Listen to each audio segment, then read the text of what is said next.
बिस्मिल्लाहिर्रहमानिर्रहीम। आज एक अहम चीज़ हम डिस्कस करने जा रहे हैं। जिस वक्त आप देख रहे हैं कि पाकिस्तान में वज़ीर-ए-आज़म इमरान खान साहब के ख़िलाफ़ तहरीक अदम एतमाद पेश हुई है और हर जगह पर आर्टिकल 63A ऑफ कॉन्स्टिट्यूशन का बड़ा तज़किरा हो रहा है। तो अब हम देख रहे हैं कि ये आर्टिकल 63A है क्या। तो देखिए, आर्टिकल 63A का title he disqualification on grounds of defection ETC, यानी कि ऐसी डिस्क्वालिफिकेशन जो कि इनहराफ की बुनियाद पर होगी। अब इसमें ना हम जो चीज़ चेक करेंगे वो हमारा है आर्टिकल 63A का बी जुज़। अब हम बी जुज़ के ऊपर गौर करते हैं। बी जुज़ को मैं थोड़ा हाईलाइट कर देता हूँ आप लोगों के सामने, ताकि वो आपको समझ आ जाए कि ये क्या हो रहा है। ये हमने यहाँ से लेके इसे नीचे लेके जा रहे हैं और इसे यहाँ तक हमने ये कर दिया हाईलाइट। अब आपको समझ आ जाएगा। आर्टिकल 63A उसका सेक्शन बी जो है सब सेक्शन, वो ये कह रहा है कि अगर कोई पार्लिमानी पार्टी का मेंबर, यानी कि मेंबर असेंबली हो गया, मेंबर सूबाई असेंबली हो गया, सेनेट हो गया, वो वोट देता है या परहेज़ करता है वोट देने से किसी भी ऐसी डायरेक्शन जो कि पार्लिमानी पार्टी ने उसको इशू की हो, तो वो फिर जो सा है वो डिस्क्वालिफिकेशन का शिकार होगा। इसमें कौन कौन सी चीज़ें हैं?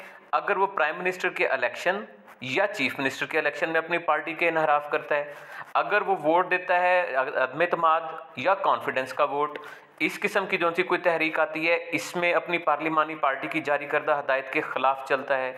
तीसरी बात क्या है कि वो किसी मनी बिल, जैसा कि हमारा बजट होता है, और कॉन्स्टिट्यूशनल अमेंडमेंट बिल या आइनी तरमीम का बिल हो रहा है, उसमें ये किसी किस्म का अपने मुतलका पार्टी के पार्लिमानी पार्टी की तयशुदा जो सी फैसला होता है उसके ख़िलाफ़ चलता है, उससे इनराफ़ करता है, तो फिर जो पार्टी हेड होगा, पार्टी का हेड जो होगा वो जो है उसके ख़िलाफ़ वो ये फ़ैसला कर सकता है कि इसको डिफेक्टेड यानी कि मुनहरिफ करार दिया जा सके। तो ये इसका तरीक़ेकार क्या होगा मुनहरिफ कराने का? मुनहरिफ कराने का क्या है कि वो हमारा जो पार्टी का जो सरबराह होगा वो ऐसे मेंबर को एक शो कॉज नोटिस जारी करेगा कि क्यों ना आपके ख़िलाफ़ ये इनहराफ की बुनियाद पर आपके ख़िलाफ़ एक रेफरेंस भेज दिया जाए, आपको मुनहरिफ करार दे दिया जाए। अगर वो उसके जवाब दे देता है या नहीं देता और उसके बाद फिर वो उसके ऊपर डिफेक्शन करार दे देता है, तो ऐसा नोटिस मौसूल होने के 2 दिन के अंदर अंदर जो स्पीकर होगा, जो चेयरमैन होगा, जो भी सूरत हाल हो, वो इसको 2 दिन के अंदर अंदर इस रेफरेंस को भेज देगा इलेक्शन कमीशन ऑफ पाकिस्तान को। अगर वो नहीं भेजता तो ये तसव्वुर किया जाएगा कि ये उसने भेज दिया है। अब ये सब कुछ भेज देने के बाद इलेक्शन कमीशन इसके ऊपर फैसला करेगा। इलेक्शन कमीशन जो सा है वो इसके ऊपर जो है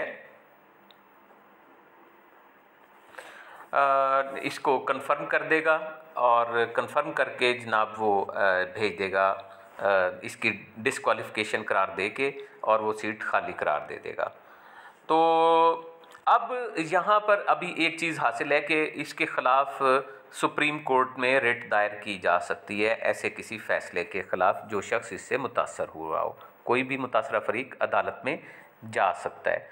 तो अब हम बुनियादी तौर पर देखें तो डिफेक्शन हो किस वक्त रही है?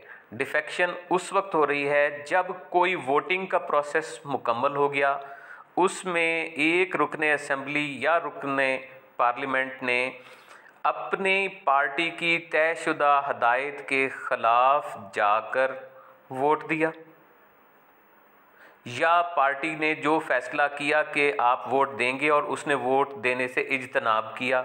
दोनों सूरतों में वो डिस्क्वालिफिकेशन के लिए 63A का राइट केस हो सकता है। अब अगला सवाल ये है कि क्या उसे पहले रोका जा सकता है? बज़ाहिर तो ये आर्टिकल 63A को अगर सिर्फ पढ़ा जाए तो इसमें ऐसा नहीं लगता।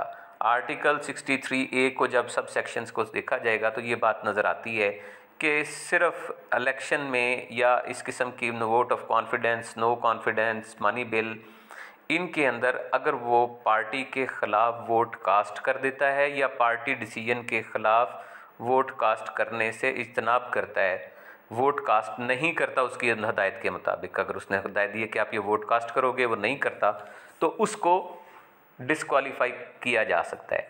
अब असल में सवाल ये रह गया कि इस डिस्क्वालिफिकेशन की मुद्दत क्या है। यहाँ पर डी सीट का लफ्ज़ इस्तेमाल नहीं हुआ, लफ्ज़ डिस्क्वालिफिकेशन का हुआ है। लिहाजा वही बात है कि क्या ये डिस्क्वालिफिकेशन वन टाइम के लिए है, क्या ये समझा जाए कि आप अभी डिस्क्वालीफाई हुए और अगले इलेक्शन में आप दूसरी पार्टी के सीट पे इलेक्शन लड़ सकते हैं। ये वो सवाल है जो सुप्रीम कोर्ट ने तय करना है कि आइंदा ये मुद्दत क्या होगी, किस तरह से चलेगा। तो हम देखते हैं कि सुप्रीम कोर्ट ऑफ पाकिस्तान जैसा मुअज़्ज़ज़ इदारा इसके अंदर पाकिस्तान के इस आइनी बहरान को यकीनन बहुत अच्छे अंदाज में हल करने की सलाहियत रखता है। अस्सलाम वालेकुम व रहमतुल्लाहि व बरकातुहू।